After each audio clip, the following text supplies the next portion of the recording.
Kasus kekerasan pada anak masih terus terjadi di Indonesia, di mana Kementerian Pemberdayaan Perempuan dan Perlindungan Anak mencatat bahwa setidaknya ada 11.952 kasus kekerasan anak sepanjang tahun 2021. Anak-anak sangat rentan menjadi korban kekerasan, baik itu fisik, psikis, hingga kekerasan seksual.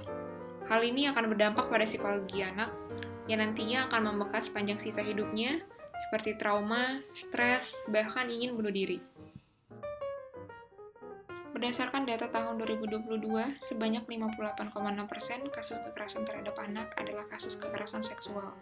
Sebagian besar korban adalah generasi muda berusia 13-17 tahun. Namun tidak bisa dipungkiri juga bahwa memang masih banyak korban kekerasan seksual yang enggan melapor kepada lembaga resmi, seperti pihak perguruan tinggi ataupun penegak hukum. Teknologi informasi semakin berkembang, namun ada satu sisi mengkhawatirkan dari perkembangan teknologi. Kekerasan seksual yang terjadi di dunia maya ini kian marak. Kasus-kasus kekerasan tersebut dikenal dengan KBGO, yaitu kekerasan berbasis gender online. Ada banyak ragam KBGO yang terjadi. Data terakhir menunjukkan kekerasan gender berbasis online diestimasi akan meningkat lebih dari 40% tahun ini. Jika pihak berwenang tidak turut andil dalam permasalahan ini, dikhawatirkan akan terjadi penerusan terhadap kekerasan seksual secara daring oleh masyarakat umum, atau buruknya adalah kekerasan seksual dianggap bukan hal yang biasa saja. Undang-Undang TPKS menjadi wujud nyata hadirnya negara dalam upaya mencegah segala bentuk kekerasan seksual, menangani, melindungi dan memulihkan korban, melaksanakan penegakan hukum, hingga menjamin ketidakberulangan terjadinya kekerasan seksual. RUU TPKS memasukkan 9 jenis kekerasan seksual yang bisa dijerat pidana.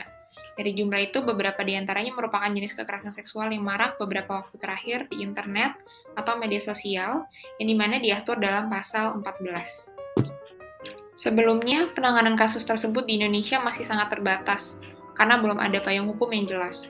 Kemampuan aparat penegakan hukum dalam menangani kasus-kasus ini pun masih kurang, sehingga tak jarang banyak korban justru malah didiskriminalisasi karena melapor. Perlunya perbaikan sistem pelaporan, pelayanan, pengaduan, serta menjadikan data pelaporan agar lebih akurat dan real-time.